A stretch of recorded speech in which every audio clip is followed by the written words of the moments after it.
Conversábamos en el noticiero hace algunos minutos atrás con respecto a la importancia del tema de trabajar el día de hoy con un invitado de lujo, de verdad de lujo. Y es que las últimas semanas han tenido que forzar principalmente a todos los chilenos a acostumbrarse a manejar algunos antecedentes que eran un poco lejanos a nosotros. La economía, la inflación, los sobreprecios, algunas estrategias para poder minimizar o controlar esto, el aumento con respecto a los valores que se están viviendo en algunos alimentos que son básicos dentro de la canasta y también las estrategias que aplica por un lado el gobierno y por otro el Banco Central. Es por eso que hoy tenemos un invitado de lujo. Antecedentes de su currículum antes de presentarlo directamente.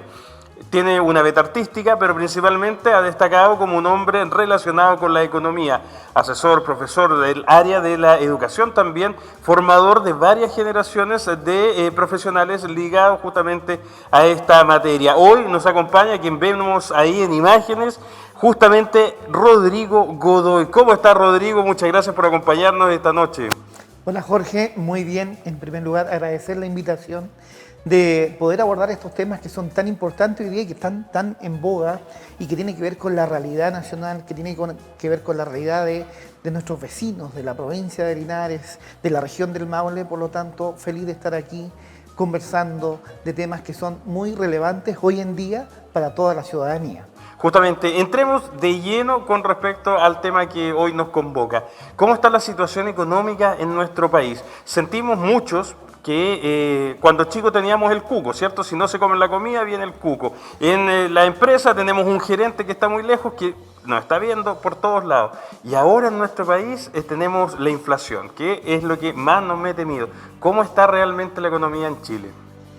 Bueno, como se dijo hace un tiempo, la economía está pasando por un periodo que se llama de sobrecalentamiento. Se está calentando la economía y eso involucra que están interviniendo bastantes actores y hemos encontrado en la demanda un exceso de demanda donde por distintos motivos, en función de la pandemia, por estas ayudas que se fueron generando, llegó mucho dinero a la mesa, como decimos nosotros, y la gente tuvo un poder bastante grande y empezó a demandar una infinidad de bienes y servicios, y eso provocó el primer efecto inflacionario en función de la pandemia y de las ayudas y de la escasez también, donde muchas empresas e industrias de nuestro país tuvieron que disminuir su producción en función de la pandemia, los encierros. Recuerden que tuvimos periodos donde no se podía ni siquiera salir a trabajar en ciertos rubros, en una gran cantidad de rubros, y que se empezó a preparar de a poco el mundo industrial, el mundo de la productividad, y de a poco empezó a retomar. Y ahí donde esta curva de oferta y demanda se empezó a desplazar y nos encontramos con este factor de la escasez en primera instancia.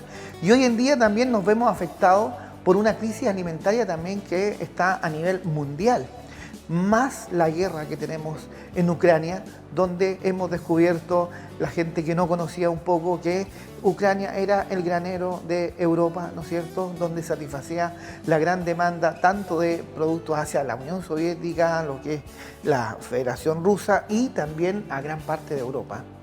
Y eso también provoca de que los graneros de América tengan que empezar a vender no solo a sus vecinos, también tengan que venderle a otros continentes, desplazar sus exportaciones, y eso hace que estos productos comienzan a encarecerse.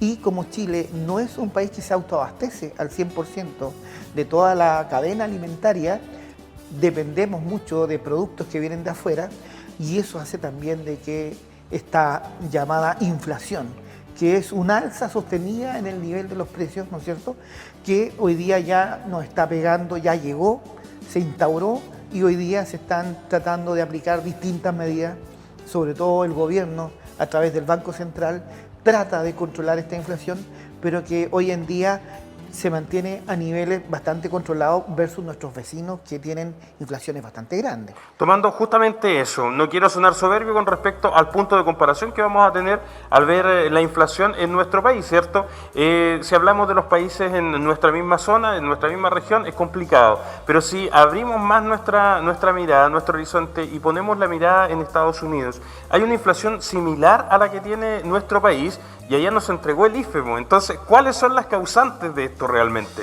No, Estados Unidos igual entregó, no se llamaba IFE, pero entregó ayudas.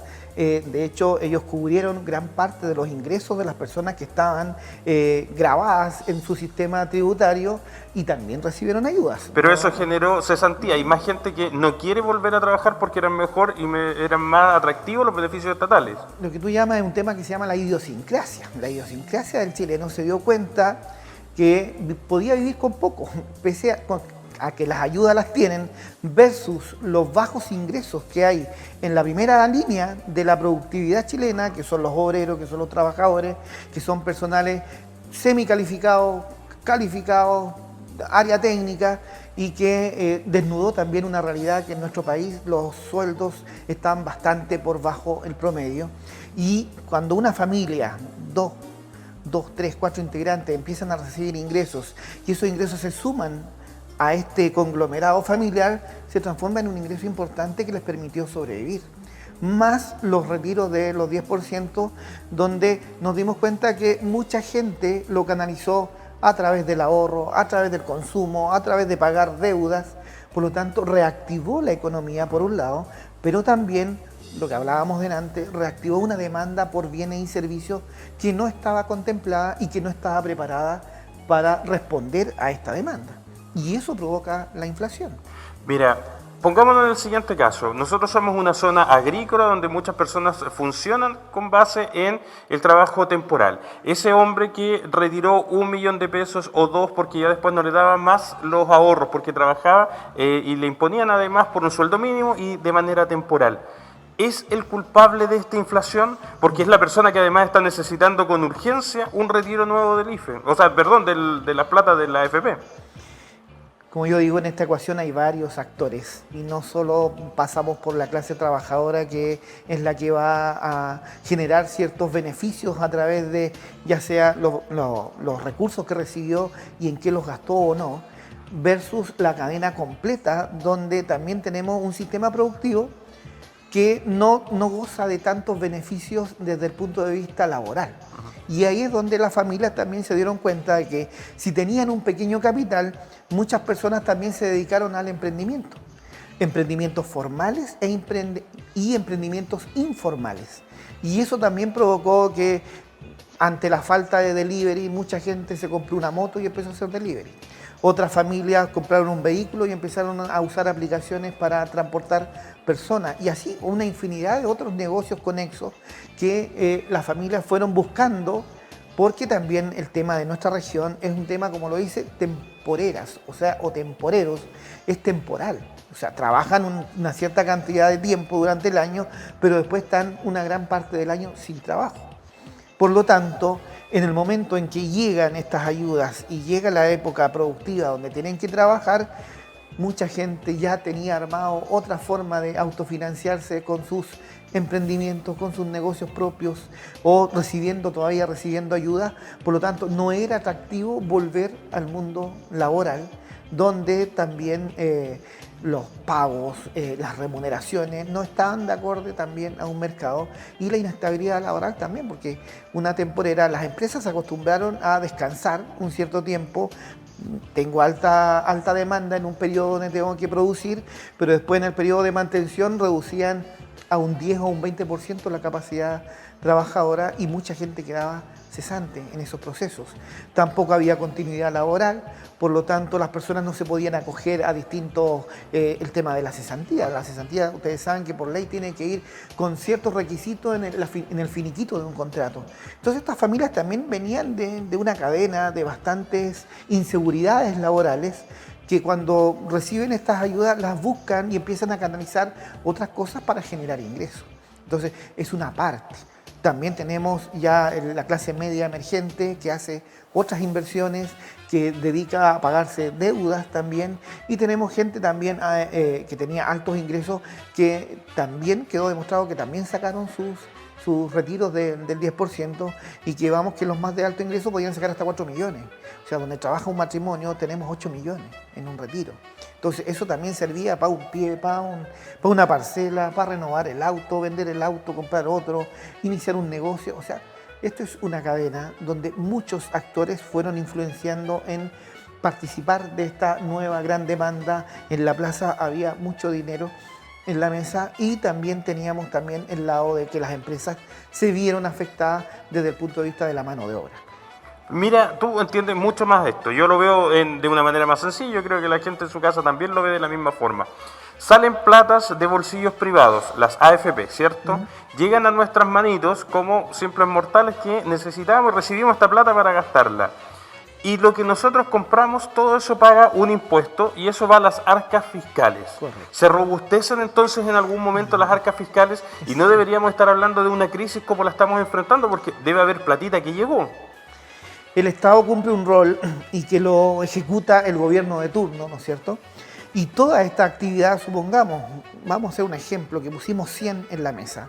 De esos 100, 20 por el sistema plano, simplemente del IVA, volvieron para el Estado.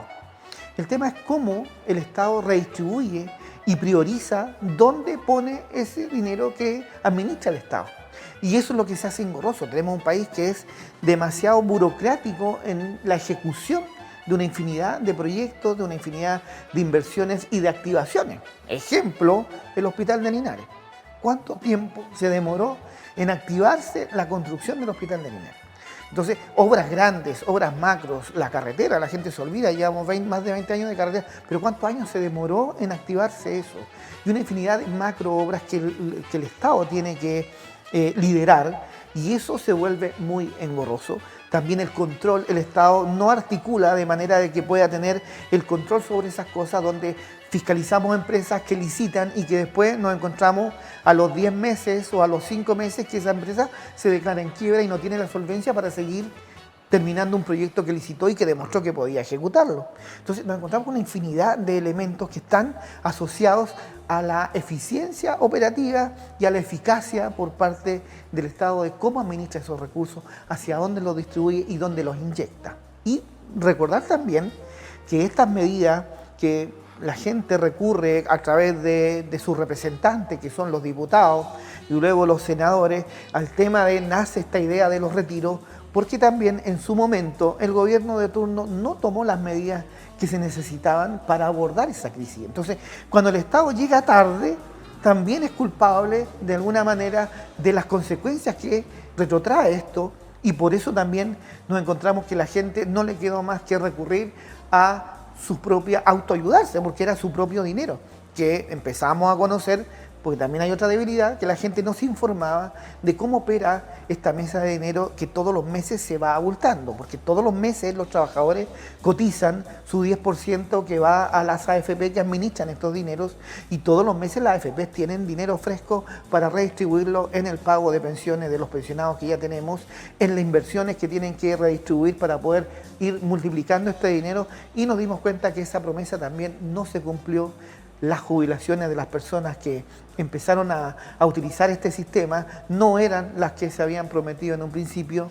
Un sistema que sufrió modificaciones desde los años 90 en los gobiernos de la Concertación, que ellos mismos se fueron disparando en el pie, como decimos nosotros, de alguna manera modificando el sistema, donde al final el único perjudicado era el cliente final, que era el ahorrante. Pero fue lo que permitieron ellos mismos.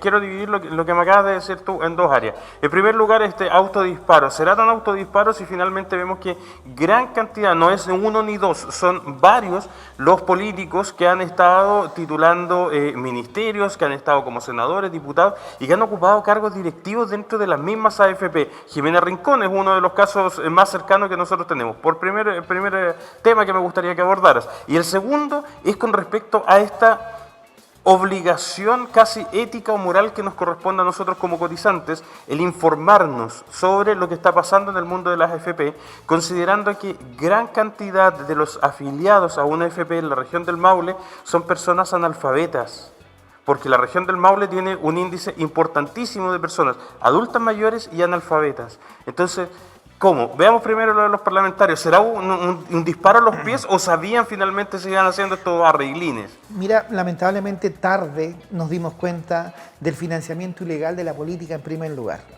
donde un solo político hasta el día de hoy ha sido procesado y condenado por financiamiento ilegal y que fue al sacrificio por acuerdo entre todos los diputados y senadores, quienes también manipularon la elección de los fiscales nacionales. Entonces, ahí también nos encontramos con que los chilenos dejamos hacer muchas cosas, no nos preocupamos de supervisar a esta gente que se creían los reguladores y los salvadores de la economía nacional con austeridad en ciertas áreas, manteniendo un ingreso mínimo bastante controlado, con una inflación controlada, pero con las grandes empresas que sus utilidades se duplican, se duplican y se duplican. Entonces se trabajó mucho para los grandes capitales y muy poco para que esta teoría del capitalismo, que yo digo del chorreo cuando hablamos, el chorreo no llegó. Es muy bueno el capitalismo y nos vanagloriamos. Mucha gente, si bien es cierto, tuvo acceso al crédito hipotecario, tuvo acceso al crédito en primer lugar, a las tarjetas, a una infinidad de beneficios que venían con su propio ahorro, que se lo pasábamos a los bancos, a los inversionistas, para que invirtieran y nos prestaran nuestro propio dinero a qué tasas. A tasas absolutamente irrisorias. Si tú pides 10, hoy día pagas 20, claro, o pagas 30 inclusive. Y la gente lo pagaba feliz, oye, tuve acceso a esto, pero ¿a qué costo? Y no nos dimos cuenta de eso, y así mismo fue pasando con el mundo de la política. Dejamos pasar una infinidad de casos y situaciones que nos íbamos encontrando, ya este político es corrupto, pero no importa. Y resulta que venía otra vez, nos vendían la pomada en otra elección y volvíamos a elegir a los mismos. Entonces, nosotros mismos nos fuimos echando tierra encima, los propios chilenos, fue disminuyendo la participación en las elecciones. En primer lugar, la gente se desilusionaba de la política y castigaba con no ir a votar, pero al contrario estaba haciendo un daño peor, porque entre menos votos, más sigue saliendo la misma gente que inclusive después votaron para tener un presupuesto de los partidos políticos.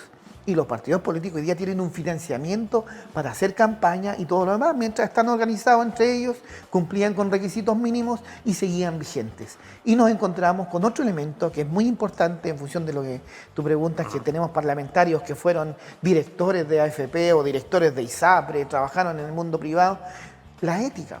Se perdió la ética totalmente en el mundo de la política y nos encontramos con políticos corruptos que en el día nos mostraban una cosa y al terminar el día se reunían con grandes empresarios que seguían financiando o que seguían influenciando o haciendo lobby para manipular ciertos beneficios en favor de estos grandes. Tenemos también el tema de la ley de pesca, que fue un escándalo. Sin embargo, a pesar del escándalo, se aprobó esa ley de pesca. Entonces, es un país que dejó hacer mucho. Nuestra región también. Hoy día tenemos parlamentarios que la mayoría de la gente hoy día no los reconoce, pero en su momento cuando fueron elegidos votaron por ellos. Entonces ese es el tema, que los chilenos hoy día están un poco más despiertos, pero les falta un activismo más protagonista en el sentido de informarse bien.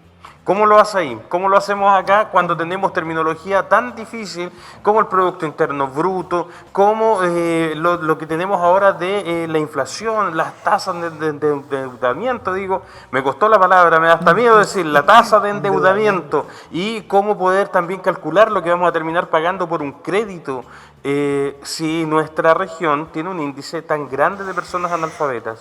Eso se hace con educación. Y lamentablemente se encargaron de matar la educación con el tiempo y dejar a las personas con muy poca formación. Si tú entre menos educación le das a la gente, más la puedes manipular con información, porque también los medios cumplen un rol bastante importante. Entonces, no es lo mismo decir 8 que 10 menos 2, que también es 8. O decir 6 más 2, que también es 8. Entonces, la gente puede entregar, por un lado, una información con esta arista y otra información con esta otra arista. Y yo la voy a contar por un lado y el otro la cuenta por otro lado, pero nunca cuenta la verdad directa.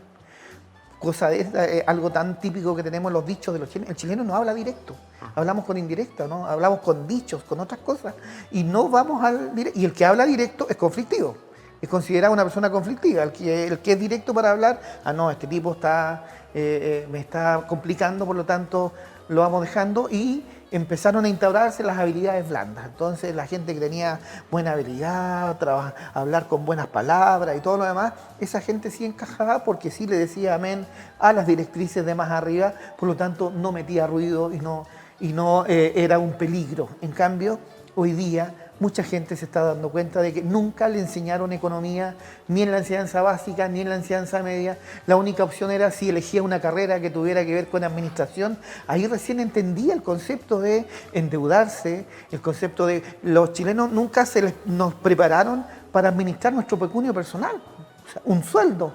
¿La gente cómo aprende? Aprende con ensayo y error.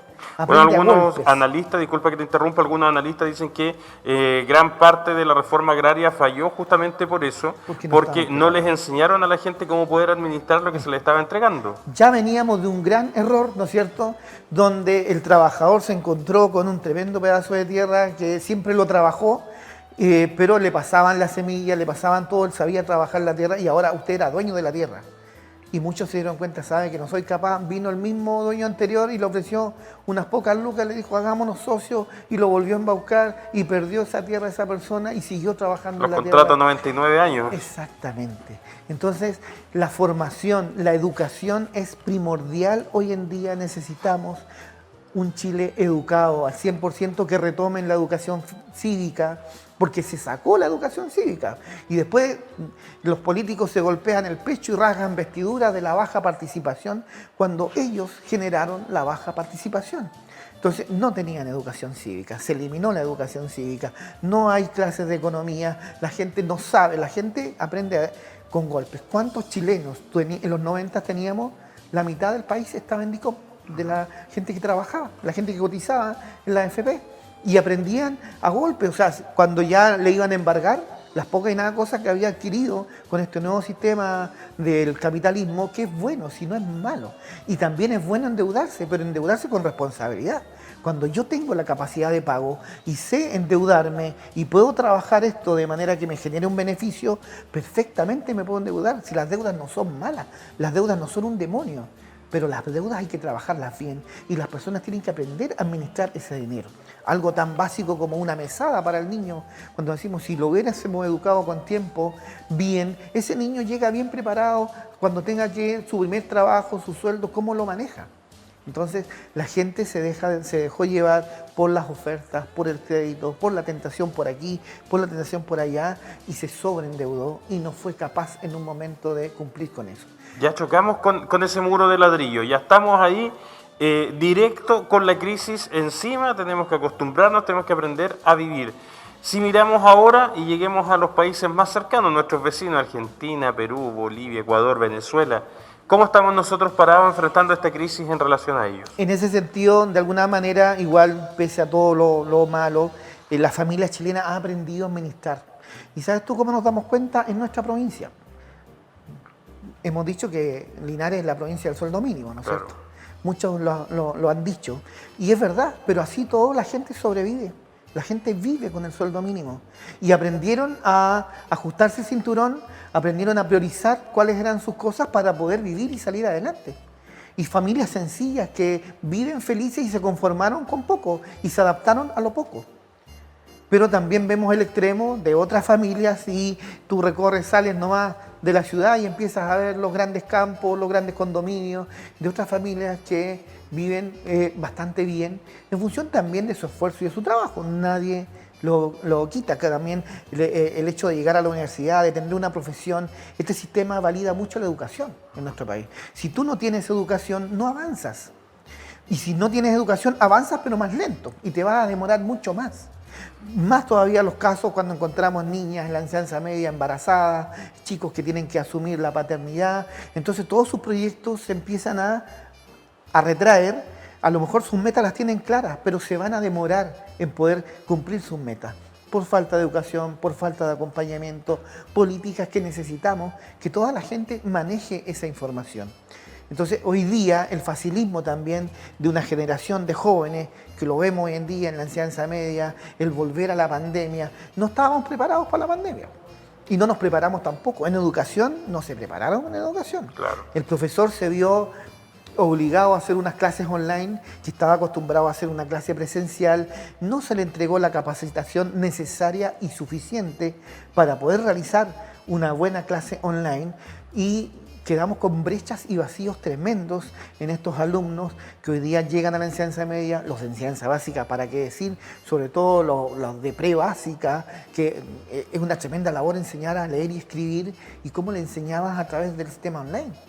Entonces nos encontramos con una generación hoy día que tiene un desfase, que está descendida en conocimiento bastante grande, y que la labor tremenda que queda hoy en día, y más encima seguimos en pandemia, donde tampoco tenemos planes curriculares que están priorizados, de manera que hoy día tampoco se va a entregar toda la formación que necesita el joven para tener las competencias para seguir avanzando.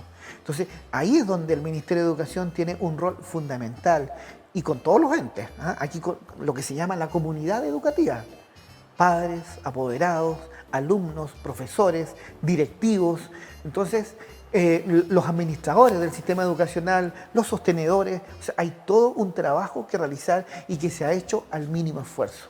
Y lo vemos hoy en día, crisis en Linares, hace poco Colegio Concepción, la gente ya se dio cuenta de que no estaba cumpliendo con la promesa educativa, y nos encontramos con que hubo una infinidad de problemas de implementación de esta nueva, cuando hubo tanto tiempo para prepararse y resulta que llega la presencialidad y el colegio no estaba preparado. Nos encontramos con otros colegios también así en la ciudad. Entonces tenemos una infinidad de situaciones hoy en día que nos están pasando la cuenta por no prepararnos, por no estar preparados, y eso pasa también por el bolsillo, por no inyectar los recursos necesarios y suficientes para que esto opere.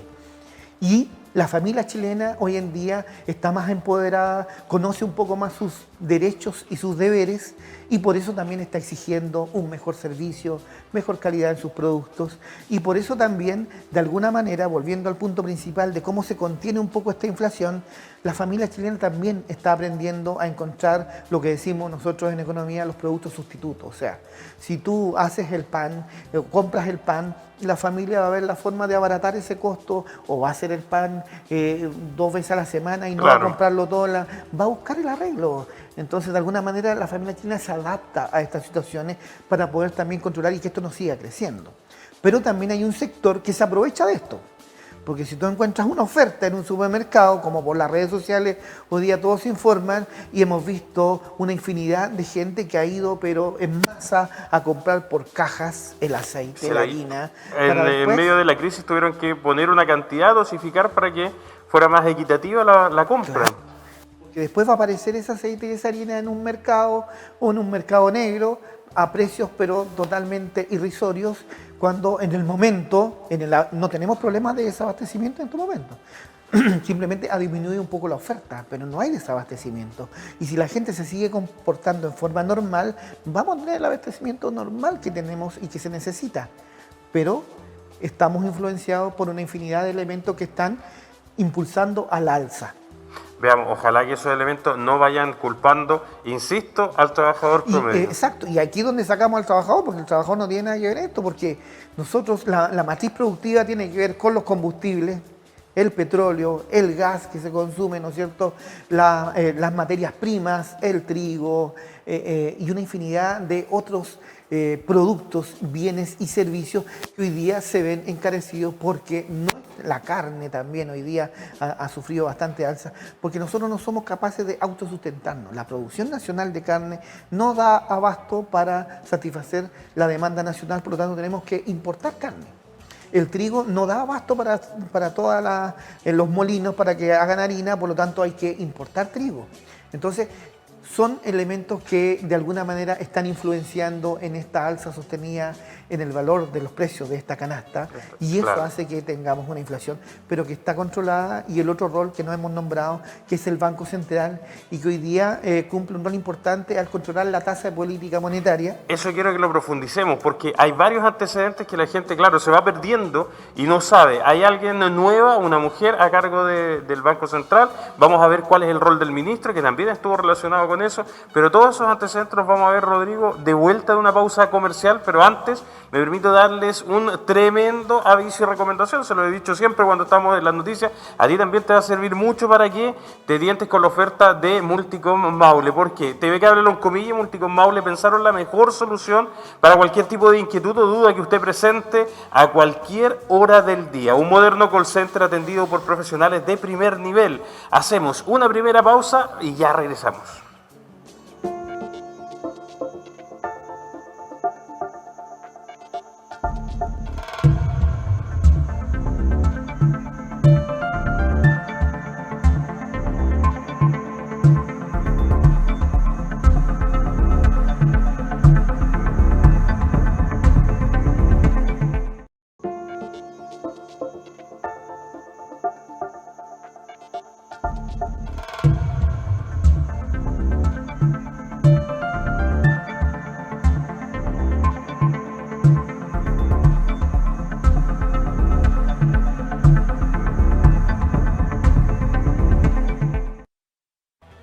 Ya estamos de regreso en este segundo bloque. De verdad, los comerciales fue una conversación muy apasionada. Compartimos varias ideas, chocamos en otras, pero las vamos a estar revisando junto a ustedes, porque de verdad el tema económico es lo que ha tomado la agenda de este gobierno, que partió con turbulencias. Algunos políticos también le dijeron al presidente que no eran las condiciones del despegue, sino que era la tripulación y el piloto. Ahí ya se fueron en mala. Además, celebraron el otro día, el martes recién pasado, celebraron el primer mes del gobierno con globos amarillos, porque responsabilizaban y hacían alusión al presidente. ¿Quién está detrás, a juicio de un experto, de la crisis que estamos enfrentando y de los sobreprecios? Porque ya dijimos, no es el chileno promedio que ha retirado 1 o 2 millones de pesos de la AFP. Aquí el tema es mundial, no es un tema Chile tampoco, ni Sudamérica, es un tema global, donde el mundo hoy día sufre una escasez.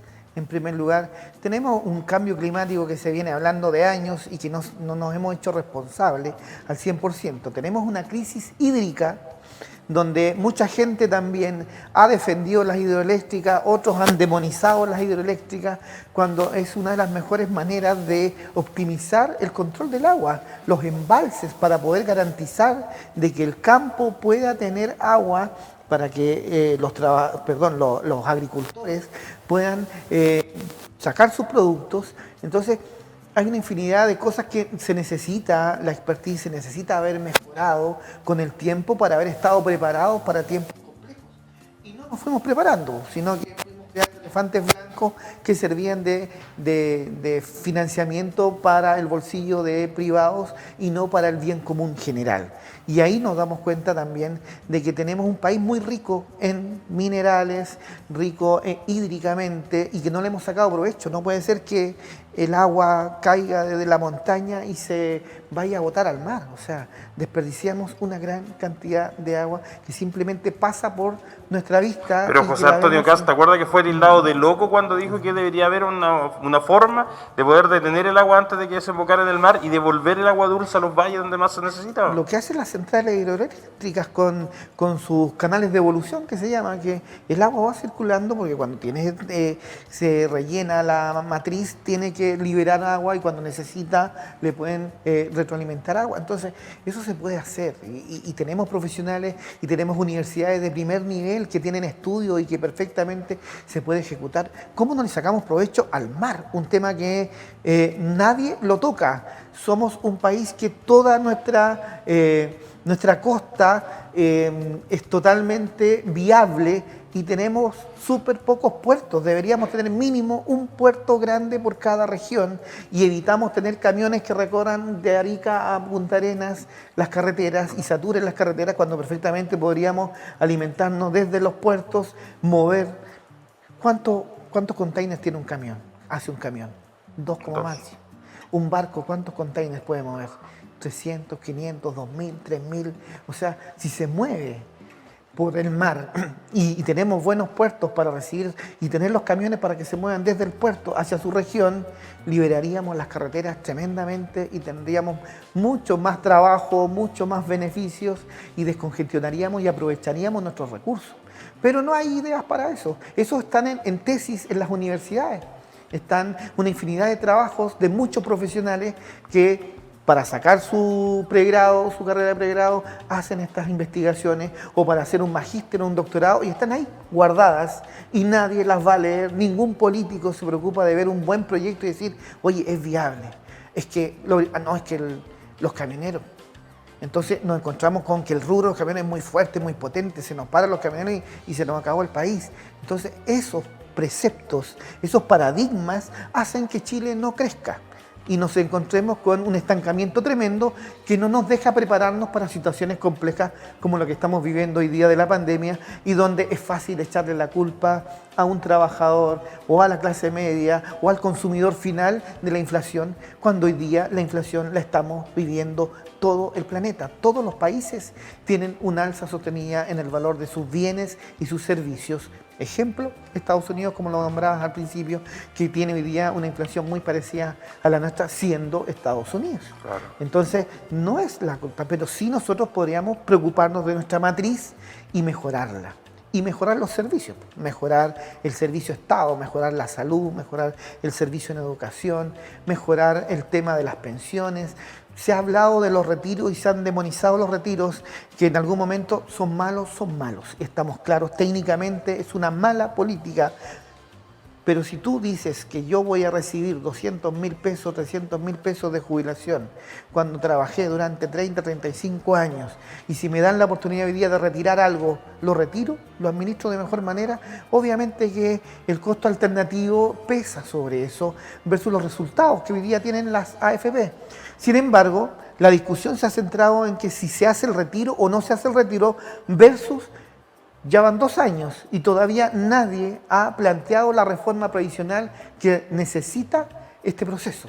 Entonces, pero si hasta eso estaría mal calculado, po. Este sistema que se estaba proponiendo de que además fuera solidario, según las estadísticas manejadas y de acuerdo también a la tasa de envejecimiento de la población, actualmente habrían 4 personas trabajando, 4 trabajadores que podrían aportar para la pensión de un jubilado. Cuando nosotros nos jubilemos van a haber 2,2 trabajadores para nuestra pensión. Entonces, ¿dónde están esos proyectos? ¿O se le habrá ocurrido ese proyecto, esa idea al hijo de la señora Juanita que fue estafada con la idea de que su hijo iba a progresar socialmente si estudiaba y se endeudaba con el CAE, pero no milita en un partido político?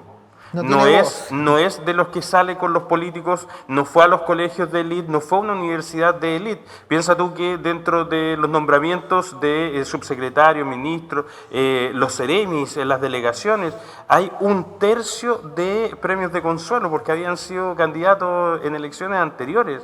Entonces ahí no estaba el hijo de la señora Juanita. Ese es el problema, que a las finales, cuando tienen que solucionar algo y tratar de aportar ideas, se entrampan en buscar, como decimos en el campo, el cuesco a la breva. Entonces, no les gustó la nueva propuesta de reforma, ni un problema, pero planteemos otra. ¿Dónde aparece otra idea? ¿Dónde aparece otro modelo? ¿Por qué tenemos que seguir hablando o de un sistema de capitalización individual o un sistema compartido, solidario, como es FONASA, por ejemplo, ¿no es cierto?, donde la discusión se centra ahora si la plata es mía o no es mía? Si lo que me interesa a mí es crear un sistema robusto, que sea transparente y que me garantice a mí que si yo voy a ahorrar una cierta cantidad de dinero, me van a ayudar, ya sea el empleador, el Estado, y que a la final de ese periodo usted le vamos a garantizar tal jubilación. Eso es lo que necesitamos. ¿Cómo se arma ese sistema para que sea exitoso y que todos aporten las ideas? Da lo mismo quién lo trajo o quién no lo trajo. Lo importante es cómo se arma ese sistema y en qué va a consistir. Si es mixto, si es de capitalización individual, hay que ver cuál es la fórmula correcta y cómo podemos llegar a esto. ver ejemplos. Somos especialistas en visitar. En los 90 y los 2000, ¿no es cierto?, viajaba la delegación del presidente a tal país y todos fueron a ver modelos educativos, modelos productivos. Empezamos a conocer que existía un país que se llamaba Noruega y era especialista en educación. Después conocimos otros países que eran especialistas en esto y empezaron a salir las comitivas y viajaron y viajaron. ¿Y qué obtuvimos de esos resultados, de esos viajes? Gastar dinero. ¿Y dónde se trajo esa información para canalizarla? ¿Qué hicieron? Hicieron negocios entre ellos, conocieron ciertas ideas, trajeron modelos de negocio individuales, el poder de la información. Cuando tú tienes información, tienes la capacidad de crear cosas y entregarlas al resto. Pero si no llega a todos esa información, al final se transforma en un privilegio. Y eso es lo que hemos visto, donde muchas figuras políticas participaron de estos proyectos, participaron de estas ideas generales y no las trasvasijaron aquí, a la Cámara de Diputados, con un proyecto real, concreto, para mejorar, o llevarlo al Senado, porque también, para que la gente sepa, el Senado y la Cámara de Diputados pueden presentar ideas, no solo el presidente, que tiene la potestad de presentar un proyecto de ley. Pero en el caso específico de las AFP, ¿crees tú que va a ser fácil poder desarmar esta estructura de negocio, considerando que Chile es el conejillo de Indias? Pues aquí experimentan la idea, acá la implantaron, acá creció y tomaron esta misma idea y la exportaron. Hay 5 líneas de defensa en distintos grados del poder que maneja todas las herramientas necesarias para no dañar en ningún momento a las AFPs. Piensa tú que Hábitat es controlada en gran parte por la Cámara Chilena de la Construcción. ¿Alguien va a querer meterle mano a esto? Es ahí donde nos encontramos con estos lobbies, nos encontramos con estos brazos articulados que tienen el control para que esto no avance. Y eso es lo que tenemos que nosotros de alguna manera desvincular a esas personas y permitir de que esto sea un proceso transparente y que sea un proceso técnico, con gente que aporte desde la academia, que aporte desde la expertise de tener experiencias en temas de sistemas de capitalización y crear, como decía, un sistema robusto. Pero esas personas hoy día impiden eso y hacen lobby y tienen los medios de comunicación a su favor, donde van demonizando ciertas cosas y la debacle. Y la cultura del miedo, que eso es lo otro, que a la gente le dicen de que el cuco, que esto va a ocurrir, porque si esto se aprueba, van a llegar las penas del infierno y nos vamos a transformar en esto. Yo no tengo ninguna idea política ni de derecha ni de izquierda. Yo hablo desde el punto de vista técnico y como ciudadano. ¿Cómo me gustaría que en mi país mejorara la transparencia y la gestión desde el punto de vista de crear cosas, aprovechar los conocimientos, aprovechar la ciencia para tener una mejor calidad de vida? Si eso es lo que quieren los chilenos, si queremos todos los chilenos, una mejor calidad de vida, un sistema de jubilación tranquilo, donde esté bien informado cómo va a operar y cómo usted se prepara para la jubilación. Y el sistema hoy en día está destrozado, lamentablemente, con los retiros, y eso es una realidad. Si tú tienes un pozo de 100 y le sacaste 20, ya tienes 80. Entonces ya tampoco vas a poder seguir operando, ya se dañó, ya le quebraste un brazo a esta articulación, y eso es inminente, que hay que de alguna manera solucionarlo en el menor tiempo posible. Pero también nos dicen que las soluciones a corto plazo no son buenas y hay que también trabajar para que esto sea una solución que dure por varios años. Claro, que no sea pan para hoy y hambre para mañana. Bueno. Exacto, porque las AFP tienen 40 años, pues entonces fueron creadas en los 80, en el año 82, bajo el decreto ley 3500 y están vigentes hasta el día de hoy, hasta que no se cambie a un nuevo sistema. Y ese cambio tampoco va a ser de un día para otro. Tiene que también ser un cambio gradual, porque no podemos afectar tampoco los pocos y nada recursos que tenemos todos los chilenos, los que cotizamos, porque si no, cuando uno hace efectiva, cuando quiere vender, muchos van a depreciar ese producto y vamos a perder mucho más. Las tasas que se informa hoy en día de los rendimientos de las inversiones son nominales. El tema es cómo se hacen efectivas cuando yo vendo, cómo ocurre esa transferencia real de dinero cuando tú vendes. Lo que pasó con las pérdidas. Por ejemplo, gente que retiró dinero de su AFP, supongamos que tenía 50 millones y podía retirar 4 millones. Con los 3 retiros retiró 12 millones. Claro. ¿No es cierto? Deberían quedarle 38 millones. Pero resulta que con el tema de vender los activos, de hacer dinero, de hacer caja a la AFP, la gente hoy día se encuentra con que tiene 20 millones, 25 millones, que perdió, aparte de haber retirado dinero, perdió porque se hicieron efectivas esas ventas de activos que tuvieron que hacer caja a la AFP para poder entregar el dinero a las familias, y eso provocó también que tuviéramos pérdida en la rentabilidad de nuestros fondos, y hoy día los fondos están bastante bajos. Bueno, el gobierno hace algunos días, algunos días, no podría decir la semana que recién pasó, presentó una serie de propuestas que van a estar implementadas dentro del programa Chile Apoya. Algunas de ellas han sido de verdad muy elogiadas porque dan respuesta a necesidades que se venían arrastrando desde hace muchos años, como por ejemplo el aumento en el cupo de la tarjeta para que los jóvenes pudieran comprar alimentación en la educación superior, por ejemplo. Pero otras han sido bastante cuestionadas. Te invito a ver en conjunto la siguiente nota que tenemos de apoyo y luego vamos a comentar qué tan efectivas son estas medidas de Chile Apoya.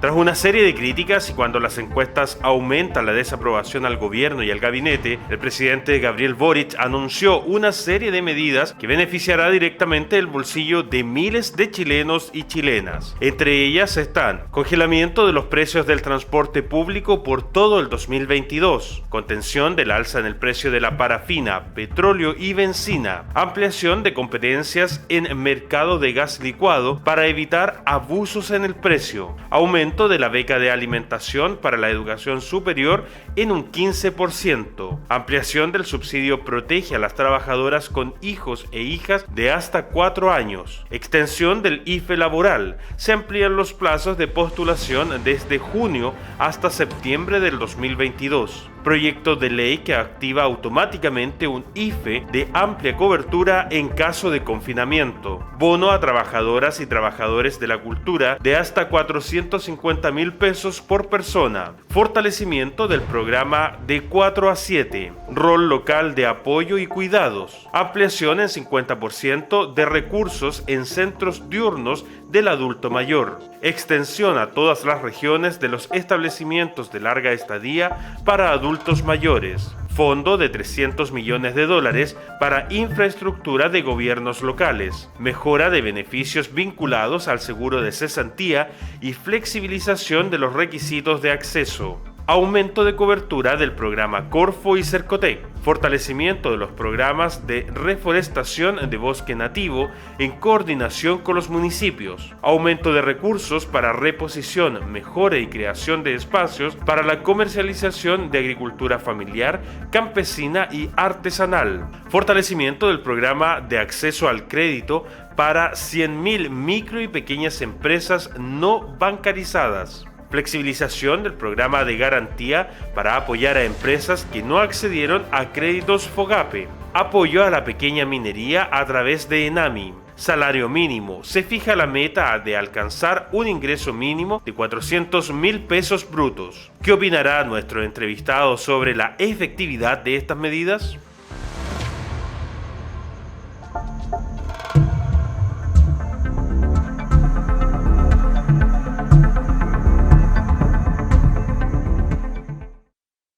Bueno, ahí teníamos todas las medidas propuestas por el gobierno, pero nos vamos a quedar con algunas. Con las principales son muchas y la gente de repente se va a perder. Primera cosa, tenemos el estancamiento. Bueno, no hay un estancamiento, sino que va a haber una contención del valor de los combustibles. ¿Por qué no se elimina entonces el impuesto específico, cierto? Que sería tan útil para los bolsillos de todos los chilenos y chilenas.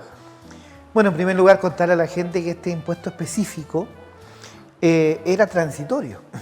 Fue creado para poder, después del terremoto, para poder generar ingresos que pudieran aportar para que tuviera el Estado para la reconstrucción. Terremoto del 85. Correctamente, del año 1985. Y se fue quedando y se fue quedando y se transformó en un impuesto permanente a los combustibles. Y hoy en día ese impuesto permanente, con todo el flujo vehicular que tenemos y el aumento del parque automotriz, es una vaca lechera que decimos nosotros en la matriz de Boston Consulting, que es uno de los elementos que generan liquidez para el Estado. ¿Por qué? Porque todos los días la gente utiliza sus vehículos, claro, y el consumo de bencinas, de petróleo es altísimo. Y eso genera también que el Estado reciba una remesa importante de dinero a través de este impuesto especial. Por lo tanto, va a ser difícil que el Estado renuncie a eso. Entonces, ¿cómo lo hace? Amortiguando esto. Crearon el MEPCO, que es un sistema que va amortizando las alzas y las bajas en el precio del barril, porque nosotros dependemos también, para que la gente sepa, nosotros dependemos de una materia energética que viene desde afuera. Nosotros importamos el petróleo en gran cantidad, sobre un 90%. Producimos muy poco, que es la refinería que tenemos en Punta Arenas y extractores en Punta Arenas, y las refinerías de Concón y de Concepción, donde el petróleo que llega se refina y se crea la gasolina de 93 octanos, de 95, de 97, el queroseno y otra infinidad de productos. Entonces, dentro de esto, tiene un pequeño control el Estado en el valor de los precios de los combustibles, por lo tanto, todavía lo puede manejar, lo puede ir subsidiando, pero no va a renunciar. Ya quedó demostrado que se dieron cuenta, entra este nuevo gobierno y se da cuenta que sí, pues realmente entra mucho dinero por el tema del impuesto específico, por lo tanto es más fácil crear un subsidio que trate de amortiguar. Hoy día existe, máximo partieron con la promesa de 5 pesos, ya vamos en 6,7 pesos, que en el fondo son 7 pesos el alza semanal que tenemos cuando sube el precio de la bencina, sí. Y cuando baja, resulta que baja 5, no baja los 7 cuando subió. Entonces también hay un delta ahí, o tampoco hay un control sobre las distribuidoras que realmente hagan efectivas cuando baja el valor de la bencina. Entonces, eso falta un poco más de control, pero también es una buena medida, igual algo es algo, de que se congele de alguna manera un poco el precio de estos combustibles con este subsidio que va a entregar el Estado, pero a su propio sistema. O sea, en el fondo es un cariñito que se está haciendo el mismo. Exacto, voy a renunciar a mi margen de utilidad. O sea, ganaba 30, ahora voy a ganar 29. Entonces, eso es lo que está ocurriendo con el MEPCO, pero que también de alguna manera va a aliviar el bolsillo general de los chilenos. Sueldo mínimo 500.000 pesos, pero la letra chica. Siento yo muy personalmente que este gobierno se ha llenado de letra chica en todas sus propuestas. Como todos los gobiernos. Dijeron que tenían los 500.000 pesos, pero luego cambió al final del gobierno, entonces le dejan el cacho a los que vienen. Ahora va a ser de aquí a final de año 400.000 pesos, pero como va el alza de los precios, ¿va a ser efectivo, va a ser beneficiario que la gente reciba más platita? Siempre estuvo considerado al final, pero la gente no lee tampoco los programas. Pero en función de todos los gobiernos ha sido un dolor de cabeza el tema del sueldo mínimo y cómo se fue manejando el crecimiento del sueldo mínimo.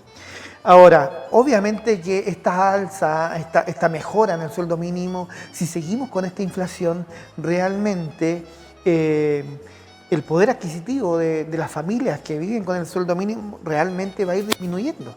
Y no se va a compensar esta alza con el alza en el costo de la vida, que se maneja a través del índice de precio al consumidor, que es el IPC.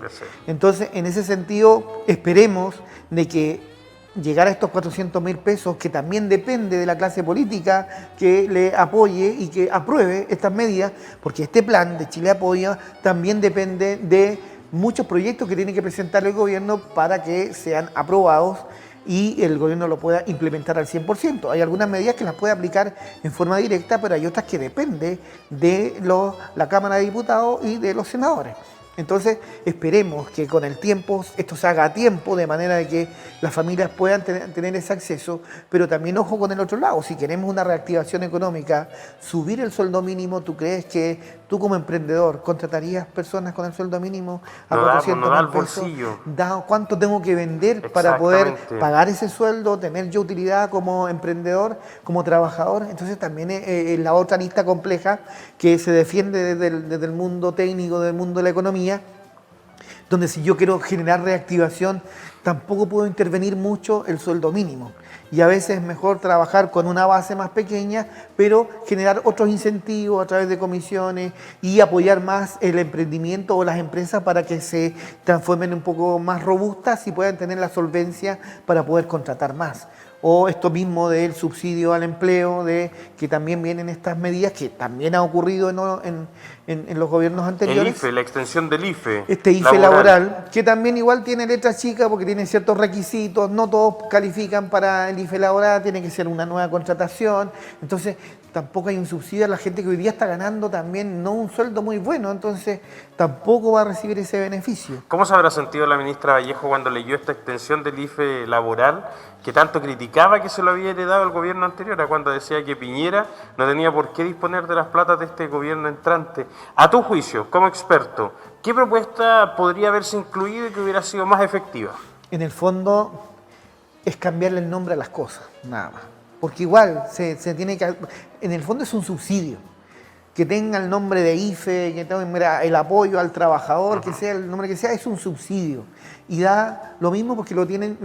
hoy día se instauró esta política de los subsidios, que en lo personal, yo no soy amigo de los subsidios.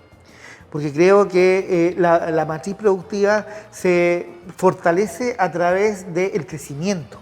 Si nosotros damos más oportunidades para que tengan estabilidad los negocios, tengamos seguridad pública, tengamos lugares donde se pueda comercializar, donde se pueda instaurar, donde podamos fortalecer el trabajo, no necesitas generar esto porque estás dando una seguridad y una ampliación a que funcione la matriz productiva. Pero si tú te llenas de subsidios, a las finales está ocurriendo que las tasas de desempleo obviamente que se van a estancar de alguna manera, porque también ese anuncio perjudica en la certidumbre general, pero en el fondo el beneficio real, ¿cuántos reciben ese beneficio? Entonces, ¿cuántos trabajadores realmente van a tener ese subsidio? ¿Y cómo lo va a canalizar el empleador? ¿Cómo lo va a canalizar el trabajador? Y eso es lo que falta que se explique real, porque a veces se cuenta el titular, pero no realmente cómo se va a ejecutar la bajada. La bajada, exactamente.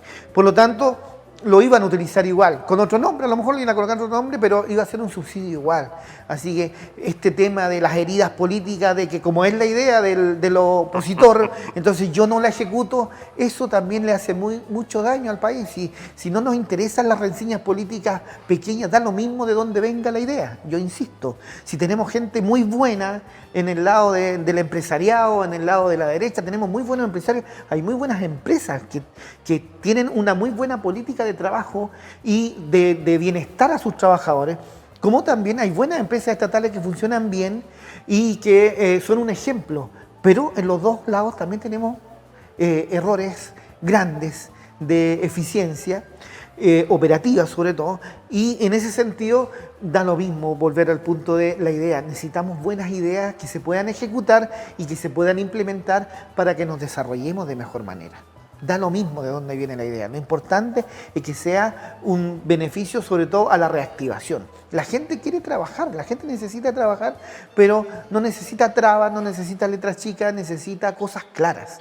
Lo mismo volvemos a los sistemas de pensiones. O sea, yo tengo que saber cómo me voy a jubilar, para qué voy a trabajar, cómo voy a trabajar tanto. Si no, la gente nos vamos a llenar de emprendedores, nos vamos a llenar de autotrabajadores, donde la gente se va a conformar con su negocio, va a tener uno que otro, si es que tiene, pues le alcanza para contratar a otro trabajador, y vamos a tener una matriz llena de emprendedores informales. Y eso sí que hace daño, porque no hay impuestos, no hay pagos de patentes, no hay pagos de beneficios sociales, por lo tanto la gente no va a tener acceso a salud, o sea, que se autocoticen las personas independientes, pese a que hay todo un sistema para que eso ocurra, cuesta mucho y es muy bajo en nuestro país. Entonces, tenemos que crear políticas que generen una contratación digna, que generen también condiciones para un empresario o un pequeño empresario para que pueda operar de buena manera, y eso genera actividad económica y en eso todos podemos crecer. Uno de los grandes daños de la pandemia ha sido el tema del turismo, el tema de la cultura. Entonces, hoy en día nos encontramos con este subsidio que no lo conocemos al 100% en que es un sueldo por persona, pero ¿a quiénes? los que trabajan en cultura, los artistas, ¿quiénes van a recibir ese beneficio? ¿Y cómo va a operar? Pero yo no necesito un beneficio, yo necesito el artista que quiere espacios, que se reactiven los conciertos, que se reactiven las ferias, que se reactiven las fiestas que se realizaban. Tiene que aplicarse lo mismo del no el pan para hoy y hambre para mañana, pues tiene que ser algo que perdure en el tiempo. La gente necesita volver a trabajar, el turismo necesita volver a reactivarse. Si ya sabemos que vivimos en pandemia, creemos un protocolo que sea mucho más cumplible por las personas, por así decirlo, y que de alguna manera el turismo se pueda reactivar. No sé, garanticemos el tema de las vacunas, el tema de los PCR, hagamos masivo ese tema, que se acceda, que las personas también no dependan del PCR que entrega la municipalidad o el departamento de salud, que hayan testers que sean privados pero a un costo accesible, de manera que todos podamos garantizar. Yo me hice el PCR, estamos negativos, por lo tanto... Eso va a permitir obviamente que se mueva más. Exactamente, y reactivamos una infinidad de actividades que están ahí paradas hoy en día y que dependen de estos subsidios que no deberíamos depender, y tendríamos generando economía, generando reactivación, y así vamos creciendo. Rodrigo, te agradezco la sinceridad con la que enfrentaste cada uno de los temas, además la claridad con la que trabajaste las ideas, que para muchos son bastante complejas, pero quedó aterrizado la realidad que cada uno le toca enfrentar cuando va a comprar, cuando tiene que pagar las deudas, cuando tiene que llegar a final de mes. Las puertas de nuestro canal abiertas, Rodrigo, muchas gracias nuevamente por habernos acompañado en esta noche. Muchas gracias por la invitación. Valorar este esfuerzo que hace el canal de entregar educación no solo es un programa, sino que también estamos educando, y encantados. Cuando me inviten, aquí vamos a estar también disponibles para apoyar a todos nuestros vecinos y ciudadanos que necesitan interesarse un poco más de los temas económicos. Muchas gracias, Rodrigo. Bueno, ustedes quedan en su casa, en la mejor compañía, la de Canal 30 Multicom. Estamos ahora de comenzar este fin de Semana Santa, un momento para reflexionar, compartir con la familia y estar ahí pensando entonces y viendo cada uno de los elementos que van a marcar nuestro futuro de manera inmediata, al mediano y al largo plazo también. Que tengan una buena noche, sigan en compañía de nuestro canal.